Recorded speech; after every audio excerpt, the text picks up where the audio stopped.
143 leçons de vie ultimes que vous devez apprendre. Deuxième partie.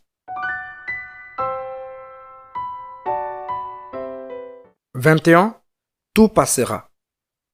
Ce qui vous cause des soucis ou de la peine en ce moment ne vous causera pas de soucis et de peine pour toujours. Le temps guérit. Les choses changent. Tout passera. 22. Vous définissez le sens de votre vie. Une vie qui a du sens est celle que vous définissez. Si vous négligez de définir le sens de votre vie, vous ne le vivrez pas. Décidez de ce qui fait que la vie vaut la peine d'être vécue pour vous. Puis, concevez votre vie en fonction de cela. 23. Le risque vous développe. Pour apporter un changement positif dans votre vie, vous devez souvent prendre un risque. Vous devez tolérer un certain niveau d'incertitude. Prendre des risques réfléchis et calculés renforce votre muscle du changement et vous aide à grandir. 24. Le changement est une bonne chose. La vie est faite de changements. Nous ne devons pas y résister. Rester stagnant est en opposition avec l'ordre naturel de la vie. Laissez-vous aller au changement. Embrassez-le et considérez-le comme une aventure. 25. Les pensées ne sont pas réelles. À chaque instant de la journée, des pensées aléatoires flottent dans notre cerveau. Beaucoup de ces pensées sont négatives et limitatives. Vous n'êtes pas obligé de les croire. Elles ne sont pas la vérité ou toute la vérité. Les pensées peuvent devenir notre réalité, mais seulement si nous les laissons faire. 26. Vous ne pouvez pas contrôler les autres. Nous voulons que les gens pensent et se comportent comme nous le faisons. Nous voulons qu'ils s'adaptent à nous et vivent comme nous pensons qu'ils devraient vivre. Nous voulons les changer.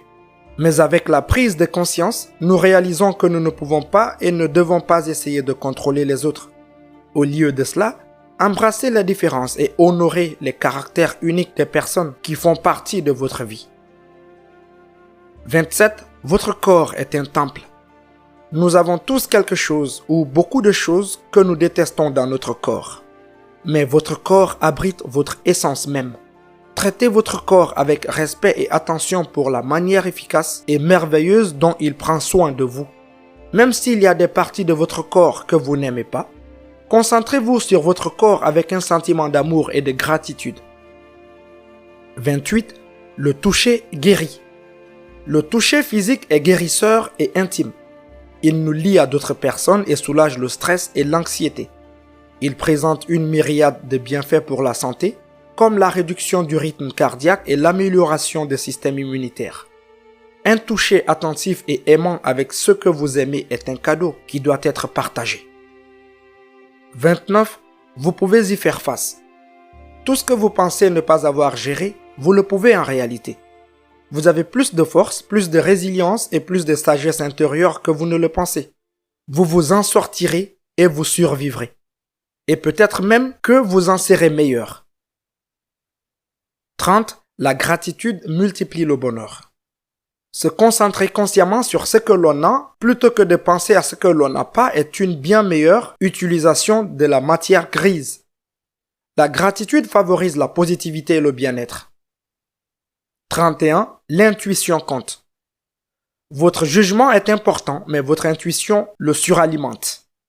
Elle peut surgir spontanément lorsque vous êtes appelé à prendre une décision ou que vous avez besoin d'informations. 32. Faites-vous plaisir d'abord. Faire plaisir aux autres pour obtenir leur approbation et leur acceptation peut être agréable à court terme, mais vous finirez par vous perdre et par éprouver du ressentiment. Faites-vous plaisir d'abord et donnez aux autres en fonction d'un choix conscient et non du désir d'approbation ou d'un sentiment de culpabilité. 33. L'honnêteté envers soi-même est synonyme de liberté. Lorsque vous êtes dans le déni de quelque chose, vous vous aveuglez sur la vérité. Même si la vérité est temporairement douloureuse, elle finira par vous libérer. Soyez radicalement honnête avec vous-même afin de pouvoir vivre authentiquement. 34. La perfection est ennuyeuse. La perfection est inacceptable et sa poursuite nous rend ennuyeux. Ce sont nos différences, nos faiblesses et nos imperfections qui nous relient à l'humanité et nous rendent réels. 35. Servir crée du sens. Si vous voulez vous épanouir dans votre vie, commencez par servir les autres. Trouvez un moyen de faire la différence, même une petite différence, et votre vie aura un sens. 36. Les petites choses comptent. Ce ne sont pas les grandes victoires, les grandes réalisations ou votre statut de la vie qui comptent vraiment. C'est l'accumulation de petites choses, les moments de calme dans la nature, les moments privilégiés avec nos enfants, le sourire de votre conjoint lorsque vous passez la porte. Prêtez attention à ces choses.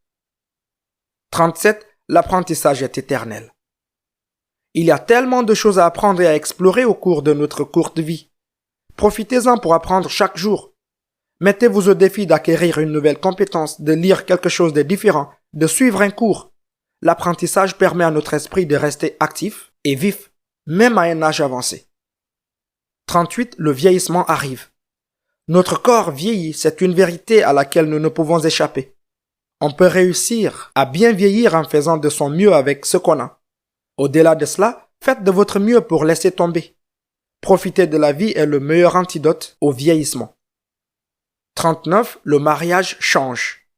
La personne que vous avez épousée changera avec le temps. Vous changerez avec le temps.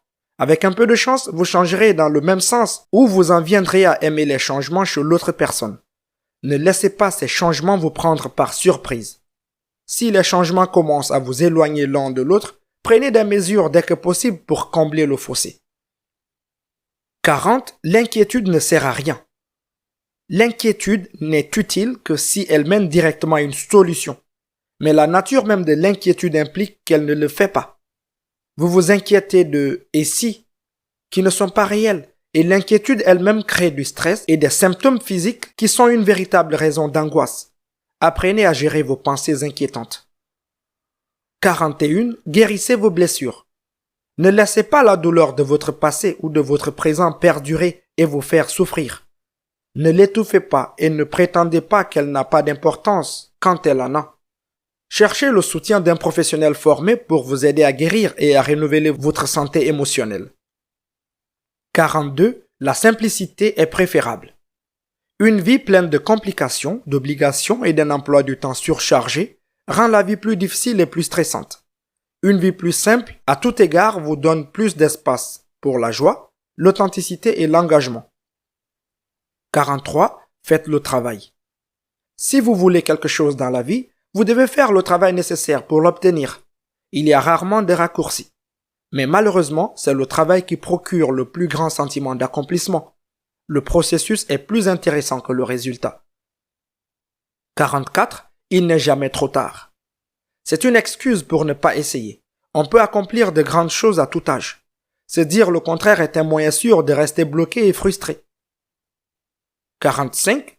L'action bat l'angoisse. L'action est le remède contre l'inquiétude, la procrastination, l'indécision, l'anxiété et la frustration.